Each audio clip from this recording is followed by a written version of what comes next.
Welcome to the Foil Life Podcast, where we talk about foiling and the lifestyles of those who enjoy these great sports. Yeah, I think for both. I think the boat event has been a very interesting event on both sides, on GWA and the SFT. In terms of this was the first in wing foiling, the first ever indoor wing foil competition. And I mean, it's not that doing wind sports inside a closed hall is something new, because windsurfing did that back in the 90s already with wind machines in Paris and other places. But when it comes to wing foiling, it was the first ever indoor World Cup. And also, obviously, it was a good experience for our top athletes as well. For them, most of them, it was the first time ever doing wing foiling with assistance of wind machines rather than doing it outdoors. So they had to get used to this quite a bit, and they didn't have much time to adapt to it for it either. We were really limited with the time we were able to use the pool. And compared to the pump foilers that can just jump in the pool whenever they want and pump around, still for the wing foil, you need to press the button, turn on the wind machines. They're not running the whole day. So their time of practice was really limited. How much time did they actually get out there? And how strong were those things? I don't know exactly how strong the wind machines were, but apparently they were producing around 12 knots of wind. But I think this was really like in the ideal distance of the wind machine, like close to the wind machine. So because I still remember that from the indoor windsurfing events, I was participating myself once in an indoor World Cup in London in windsurfing. And I mean, I couldn't figure it out at all. For me, I had a really hard time there. And the wind machines were way stronger. But obviously, with a foil, you don't need as much wind. But still, as soon as you are 10, 15 meters away from the wind machine, the wind decreases a lot. So I would say on the downwind end of the pool, it was probably 6 knots, 6 knots. So there was no chance, let's put it this way, that once you get off the foil during the competition, to get back up on foil with your own power. Unless you would have the really suitable equipment, like a longboard with a huge pump foil. You can probably pump yourself up with some system, but let's say with a normal wing foil gear, it would be very, very difficult. Not impossible, but very, very difficult. So what we did on the wing foiling side was that the wing foilers had a 2.8 cable, wakeboard cable system as an assist to start. So they get pulled up by the cable onto the foil, do one length behind the cable, flying, then let the rope go, jibe around the mark on the other side, and then from then on, continue by themselves. But quite soon, everybody figured out, what setup to use. And actually, most people in the beginning tried, obviously, their normal wing foil setup, what they would use in the free fly slalom competition with an 800 race foil and a fairly small board and a big wing, and that didn't work at all. So actually, the more and more, because they didn't need to start really, except with the systems of the cable system, they could go on really small boards, which were way more efficient to pump. So a lot of them were actually using pump foil boards, or very small boards with bigger pump foil setups. Oh, no way. So okay. they could really, and not that big wings actually. Most of them 4.0, 4.5. I think the biggest one I saw was a 5.0, because in the end it wouldn't really matter how much power you have in your wing, but you need to have a good handling. And if you have a 6 meter wing and you need to turn it around in the jibes with nearly no wind, it will just be more in your way than anything. So most people would just have a wing that gives them a stability and some power to hold on, but really try to have a fast pump foil and a small board so they can effectively pump around the course as well. and then we left it completely open, so there was just a buoy on one side and buoy on the other side. It was completely open if you would do jibes or tacks, and it was interesting to see that everybody had a bit of a different strategy there, because if you do a jibe, usually it's quicker, you come out with more speed, obviously, than in a tack, but doing a jibe around the buoy, you also go away from the wind machine. So when you get out of your jibe, you have a lot less power than if you are tacking into the wind and actually finishing the turn closer to the wind machines. Oh, interesting. Yeah. So there was different techniques. Some riders did actually jibes on both sides. Some did tacks on both sides, and some did one side tack, one side jibe. Because like this, you didn't need to go upwind. You would go to the other side, do a jibe, come back on the downwind part, then tack on the first buoy again, and then have a straight line again and jibe on the other side. Like this, you never need to cross, and you have a shorter distance. Because the pool was about 60 meters by 20 meters, 60 meters long, 20 meters wide, only 1 meter deep. So the athletes had to use short masts. Yeah, exactly. We weren't sure how deep the pool was going to be on our last show. We had talked about it. Okay, so it was Yeah. only 3 feet. Yeah, most people were on, let's just say, a 75 centimeter mast. That was like the standard, I would say. But it was about 1 meter deep. Yeah, the problem is that the pool, the physics, if you would have the pool deeper, it would be too heavy, because that size of pool of 60 by 20, if you add half a meter more of water, it adds obviously another 50% of Right. volume of water on it. And it would have been too heavy and would have broken the floor. So, because I've been asking why they couldn't build it, they said in theory they can actually make it deeper, it's not a problem, but they would not get the permits to build it because it would break the floor underneath. Ground floor, like built into a foundation, or no? Yeah, there are two levels below. So, 2 levels. Yeah, so under the Imagine pool that. with the... Yeah, no thanks. So, but in another, let's say in another, and also the other thing is that the more water you have in the pool, the more pressure get on the sidewalls, like effectively press on the sidewalls. So you have to imagine the pool is built like a wall of concrete, bricks, and then there is there is a layer inside that is closing the pool, and then they put water inside, but it can only hold a certain amount of liters also on the sidewalls. So the more water you have inside, you need to build stronger sidewalls. Yeah, it's quite complex actually. People think, oh, it's just a pool and that's it, and a few wind machines, and then you go. But it's been, the reason why the boat show is actually right after Christmas is because there is no other show in the Düsseldorf, in the fair, in the trade show. The whole venue, the pool is getting set up 3 weeks in advance. They start building the pool, They put the water in, then they need to heat the water. It's in a January. I mean, you have to imagine outside temperatures were -5. So they need to heat up the water to to make it actually possible. You still need a wetsuit, but I think the water temperature was like 18, 19 degrees. Oh, that's not too bad. So for those that did not catch this event, whereabouts was it?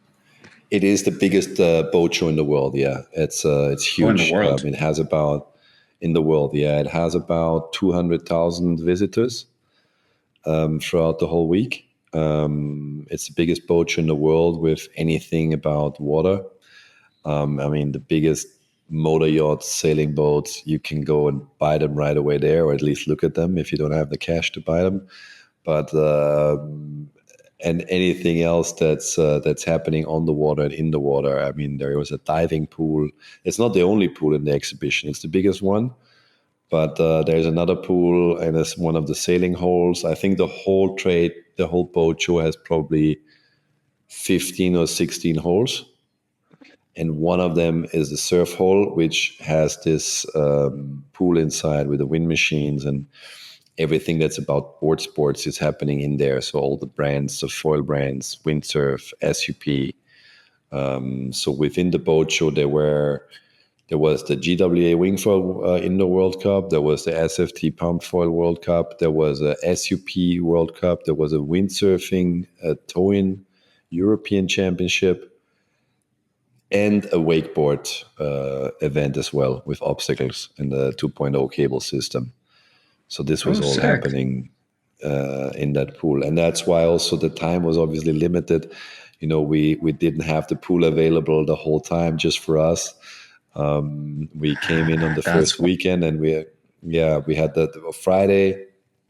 We had the boat show was not officially open yet, so we had let's say the whole day to train, and got people like train the formats of competition that we wanted to run.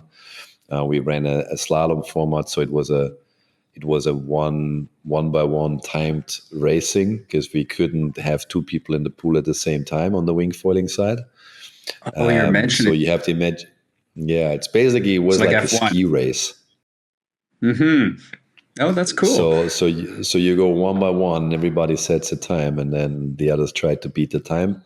And we had huge screens on top of. There were 3 huge LED screens on top of the pool, where you could see, the profiles of the athletes, the current rankings, the timing they get in, and you would really see each lap they do. What's the split time? Yeah, like in a ski race. Okay, the guy's a second behind. He needs to catch up here and there. So it was actually really interesting. Different to what we do in other events where people race on the course against each other and battle against each other. It was just a battle against the time. But so we were testing this on Friday, the formats, the starting. But I think on Friday, it was split between pump foiling and wing foiling. But probably the wing foilers, I would say they had 2.5 hours total of training time, which is not a lot if you consider we had 18 athletes taking turns. I would say everybody had probably 6-7 runs before it actually got into competition to figure out what equipment they want to use and how to start the best way with the cable and so on. That's not a lot. No. And but yeah, you could still see, every attempt people were getting, they were improving the technique, and they just got better and better. And then on Saturday we had the first round of competition with 18 people, and then the best 12. The best 10 qualified for the finals on Sunday. Who was taking the win. And then on Sunday we modified the course a little bit and made it a bit more tricky, a bit longer. So oh really? For those guys to make it a bit more interesting. And we had, I think, on the qualifying everybody had 5 attempts with the best time counting, and then on the final everybody had 3 attempts, the best time counting. So I was able to find the results here. So we had Axel Girard, who came first, Balls Bueller, Benjamin May, Alan Fedit for the top 4. I think, we have to say that Michael, Balz, and Alan were probably the only ones who have been already in the pool wing foiling before, because they were there last year just to try it out. But everybody else was a first time in the pool. It was really fun, I have to say. It was, I think, from our side, we didn't give any official world titles for the indoor championship right now. It was an indoor World Cup. It's a special event. It's not counting into the free fly rankings, obviously, because it's an invitational. Not everybody could compete. But the boys and girls really loved it. I think it was such a different way of running a competition. Exactly when you're up to, when you need to be ready. We were really trying to build a good show around it and create an atmosphere like in an ice hockey stadium. Like we called them in one by one on stage with their big profile pictures on the screens. The crowd was like going crazy. Like everybody giving handshakes, coming in and presented everybody. There was a huge stage just in front. And then you press the button, you turn on the wind, and then the guys and girls get their equipment, and then it starts. And it's very easy to follow, and the spectators were a meter away from the action, no? How many people were in the stands? Well, I think at the same time, hard to say, a couple hundred, I would say, maybe 1,000, 1,000, no, but at the same time. But I would say you have, as I said, the whole boat show has 200,000 visitors in 9 days over 2 weekends and the week in between. So I'm sure everybody that comes to the boat on one of the days passes by at the pool at least once. So they are circling around, and it's changing all the time. You don't have people who stay there for half the day. Most of the people stay half an hour, and then they go to the next thing to see. But Yeah, that makes sense. definitely a couple thousand that have been watching wing foiling there over the 2 days on the weekend. That's for sure. Yeah. I mean, the times have been communicated pretty well, so a lot of people knew when the competition is on. In between competition, there were demos, and also people could try it by themselves, which is obviously not as attractive to watch for the spectators rather than for the people who get involved. And then around the hall, we had also the exhibitions of the brands, so you have also the brands showing their products. Yeah, it's a great setup. You guys going to do it next year? Yeah, pretty sure. So we had already a debrief with the organizer. They were really happy, and we probably might even add a bit more to it. I don't know if we can do on the wingfoil side freestyle, because there was a couple of the boys were trying tricks. Like Tituan really wanted to land a backflip, and Anko was trying some back mopes. But due to the let's say light winds and also the shallow pool, it's not the easiest to do freestyle. But let's see. I think with a bit of training, we can have a freestyle show as well. And then on the SFT side, we were doing only pump foil. I think we might add e-foiling to it next year as well. Well, I think this is the first time that we actually get to openly talk about the SFT. So you guys officially launched? Yeah, the SFT has been launched just before Christmas. The SFT, we kept it kind of quiet until then because we really wanted to set it up properly. But because due to the fact that our first event, which was at the Boot Düsseldorf, was about to happen and started communication, we had to launch the platform as well. But we didn't promote it too much until the event actually started. And because we really wanted to start with a bus, and I think it was really interesting as I said, we didn't open the event publicly, so people could just sign up and compete, because our time was limited, and we couldn't we could have probably had double the amount of participants who would have opened it up. We treated it as an invitational, but it was tricky because it is it's a first time thing. There's not many rankings yet in the pump foil discipline. So it was not easy to select the right people. We had I think a good mix of couple of bigger names that come out of other foiling sports that are also doing pump foiling. So the SFT covers, I think we talked about it in our last episode, but the SFT World Tour covers non-wind powered foil sports. It's a platform that's there. At the moment, we're having the divisions pump foiling, surf foiling, wake foiling, downwind SUP foiling, and e-foiling. But there is a lot of subdivisions and probably new foil sports that are going to come up in the next years. So we might add something to it even. But this is what it is right now, how it is structured on these 5 sports. But in the Boot Düsseldorf, we ran an only pump foil as the only discipline of the SFT.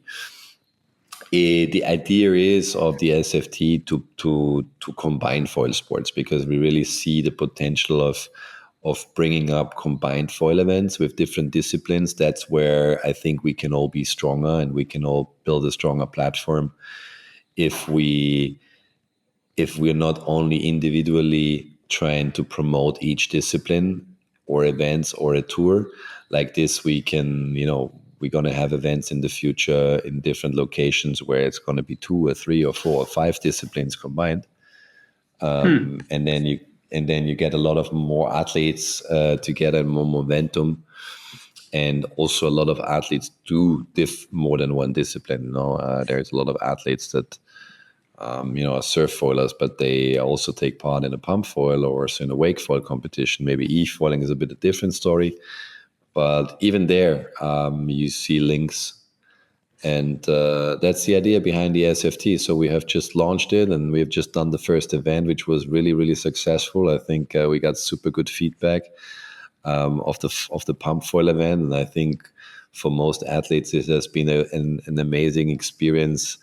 As pump foil competitions exist partly, but not on that level, and getting this level of attention, really feeling like stars in a stadium, in a pool with a lot of spectators, was the first time for all of them, or for most of them, let's say, that are coming from other foil sports. But it was to come back on what I wanted to say is, it was really interesting to select the group of riders that were able to participate, because we had on one side the, let's say, international big names that we wanted to have, that are not necessarily specialists in pumping, but are maybe in some other foil sports, or got sent by brands to be there.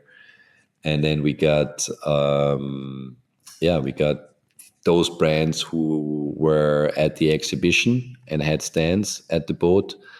We allowed all of them to include some team riders as well in the competition, obviously to represent their brands that were there at the boat participating. And then we also wanted to obviously have let's say that the stars of the local heroes of the regional community. And there's quite a strong pump foil community in the center of Europe that's far away from the sea, like Switzerland and Austria, south of Germany, even north of Germany. It's really interesting that there is quite a few people that are getting into pump foiling that are not any kind of surfers. They don't have any surfing background. They haven't done any surf sports. I'm saying surf sports on purpose, meaning they've never been on a surfboard, like a kiteboard, like a surfboard, like a windsurfboard or a wing foil, with or without foil. There's quite a few people that come from, they are fit, they're good sportsmen. They come maybe from cycling, from ice hockey. They have strong legs, and they just, like to, especially the Switzerland community has a really strong growing pump foil scene, because they got lots of lakes and not that much wind. So they have glassy conditions all year long to train, and usually they don't mind the weather either. So out of 21 riders on the guys' side, you had 10 German riders, and then how many Swiss? 1, 2, 3, 4, 5, 6 Swiss. And I think French are the rest, right? Yeah. So very good representation from the Germans, like 50% pretty much. Yeah, of course. The event was taking place in Germany, and was obviously easy for them to participate. And the Germans, have certain regions are growing and getting a strong pump foil community now. There's one in the north, in the south, in Berlin. The sport is growing, and they have a lot of lakes too.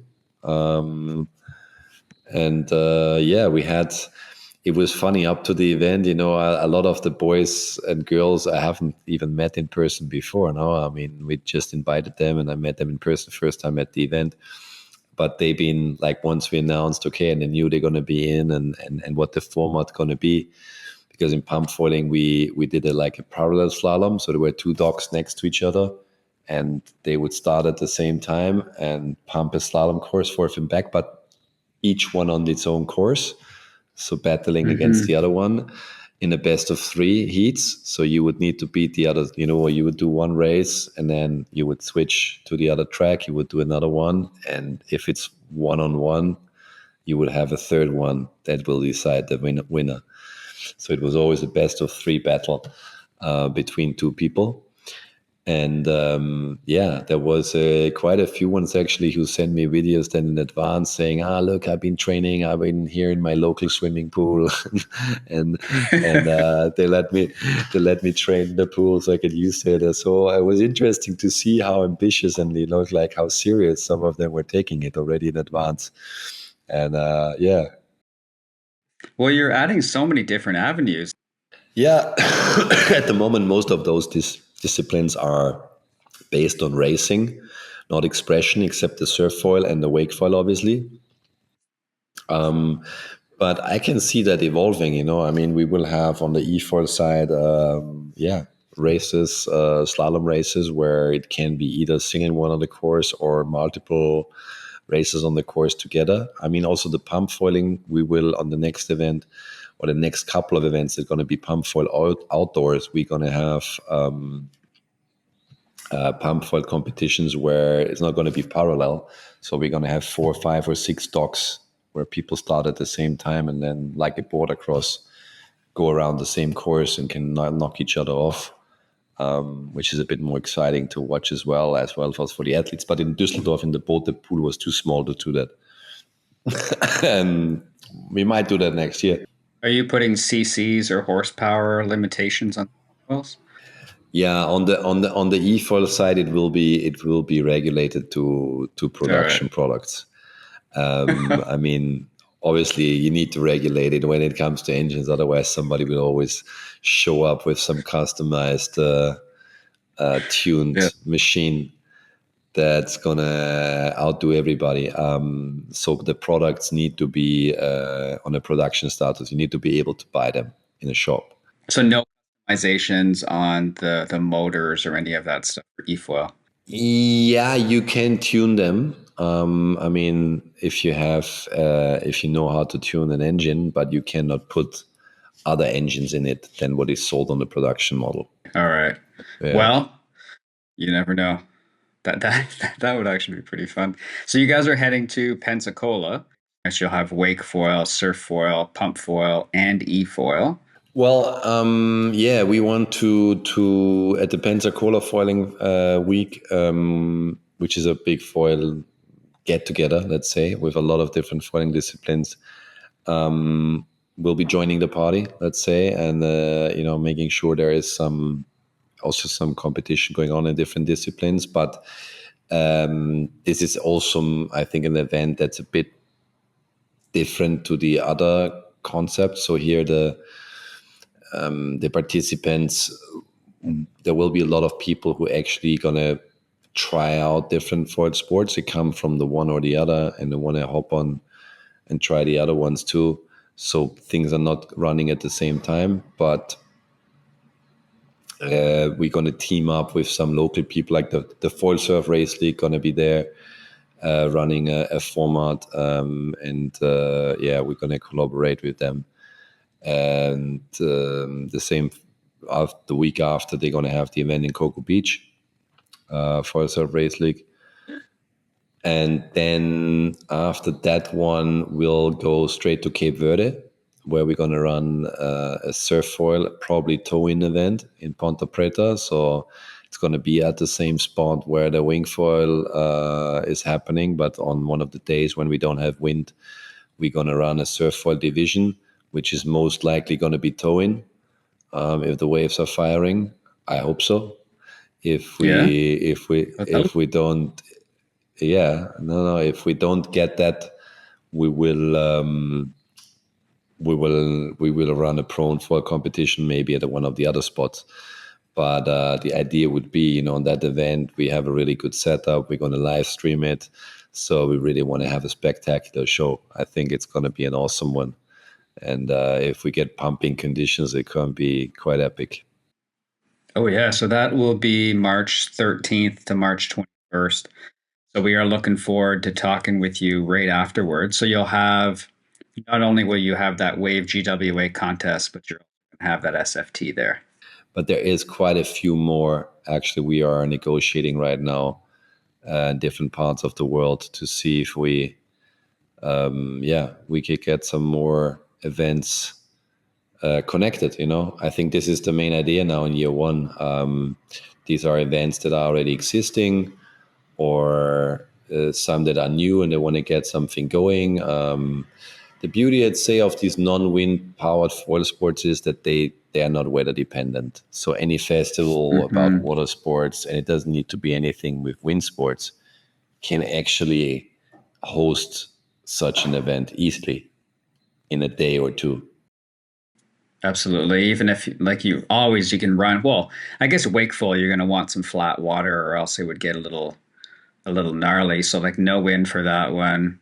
E-foil, same kind of thing. Pump foil, same thing. So I guess when it's windy, you wing foil, and then when it's not windy, you got a whole new disciplines that you guys can showcase. Congratulations from setting this up, by the way. Like always working on stuff. Same thing with this. Yeah, I think it's been a really good kickoff event.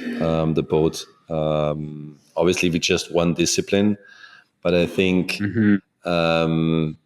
it really right away, showed the potential of where you can take these kind of events. You don't even need to be outside. You can just do it in a pool. And funnily enough, there was already two people actually that approached me there and said like, "Hey guys, I have a pool as well. I want to do something like that in my pool, and we can set it up if you want." So maybe Well, yeah, maybe indoor will become its own discipline at one point already. it very well could. Yeah, you never know where that's going to go. I guess you just need some wind machines for GWA, and so you got time spend time with family, get back home for a little while. Yeah, I'm actually on vacation right now. I'm in Sri Lanka, so Hmm.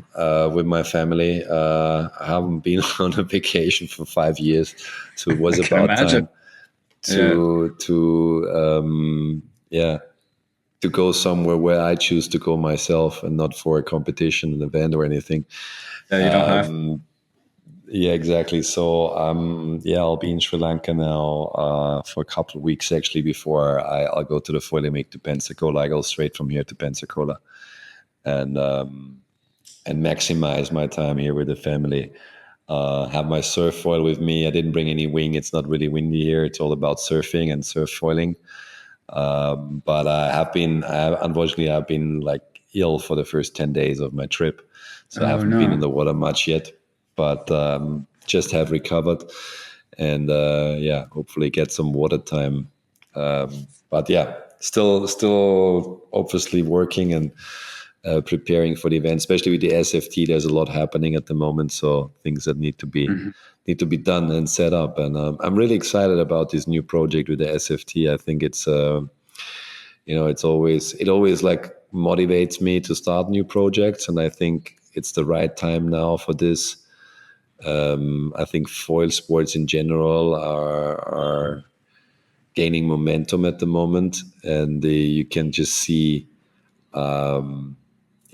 how people get hooked on it. And it doesn't matter if it's somebody e-foiling, or if it's somebody surf foiling, or if it's somebody pump foiling. I can see the same spark, and that's why the concept of bringing all these sports together and being non-dependent from the wind. I mean, obviously downwind, the SUP foiling needs a bit of wind and you need a bit of conditions, and surf foiling needs a bit of waves, but you can do that in a lot more places than a regular surf competition. And Mhm. and for pump foiling or wake or e-foiling, you don't need, I mean, pump foil is the most simple one. You don't need much except a starting dock, which you can always build somehow. North has one. I think there's another one that must have copied their design because I saw it on a forum and it looked awfully like the dock starter. I can't remember. I can't remember who put it out, but even though here, just for some stats, it's 50% wingers here at least. In Mexico, it's 50% kiting, 50%, and then there's like a handful of windsurfers that are kind of sprouted. I'm playing on that little pair wing. We got three others playing on pair wings. And it's more of an intermediate discipline, but extremely enjoyable as well to do. And you get a lot of props for it now because I'm an early adopter. You saw some of those posts. I was following Benjamin around, and he just came on the show, and he's ready. Everybody is scared already, and especially on the freestyle side of things, it's going to be interesting. Yeah, I mean, he's been around, and everybody knows him. He's been training with a lot of the guys that are on tour, and they all know his level. And now he's got the age where he can compete. So It's going to be something like I followed Patrick and Chris around one day. So I just saw them at the GoPro on the head, and I sat as they were throwing, I don't know, 14s and all these loops like 5 feet away. And obviously I'm on a surf foil, right? So I would hit top speed, and that's when they would just take off into their high gear. Obviously can't keep up with kids. But holy shit, like you don't realize how high they go. And second thing, you don't realize how many times they fall and then boom, try it again, try it again, try it again. So like the determination from these kids to like if especially when they're learning a new trick, they might fall 7 out of 10 times. no, but that's also, I think, where we need to take care a little bit. I mean, it's amazing to see how freestyle and all these tricks evolve, and how quick it goes, and the level goes up and up. But at one point, and we have seen that in kiting and in windsurfing with the freestyle disciplines too, it starts to disconnect maybe too much from the average wing foiler that says, Mm. well, okay, this is absolutely amazing, but I cannot follow what's actually going on there anymore and how difficult it is. And this is also, yeah, I would say a tricky mission on our side, in terms of the judging criteria. And we've been adapting this constantly on the tour in wing foiling, that one thinks, you always want to push progression, but you also don't want to make the show boring where it's just about perfecting the one trick or the other. And you really want to see people push the boundaries. And as it 2 years ago, it's been wing passes and back mopes, and now I think at the moment most spectacular tricks we see are probably like really big rotations, if it flat spins or double backflips, or I mean, I'm pretty sure soon we're going to see triple backflips as well. But you need to go really big for those, and that's, I think, really impressive. I mean, these are not tricks where, yeah, that's what we're always trying to look for in the execution on the tour and explain the athletes. Everything needs to be powerful, height and powerful. And even if you do the most technical stuff and it's just 1.5 meters high, you cannot get points as somebody being 8 meters in the air and landing a trick, even though it's less technical. And because in the end, you want to have a show. And obviously the goal is to do the most technical tricks and the biggest one at the same time. That's what you want to aim for. But that's, I think, also the best show. Our second episode of the Foil Life, and we've stayed away from wing foiling for 2 episodes. We had Brian on from the SF Surf Foil Race League last week for SFT. So we've done well. We stayed away from winging, but I think next week we're going to get back into winging. So look forward to see you soon, Tom. All right. See you soon. Bye-bye.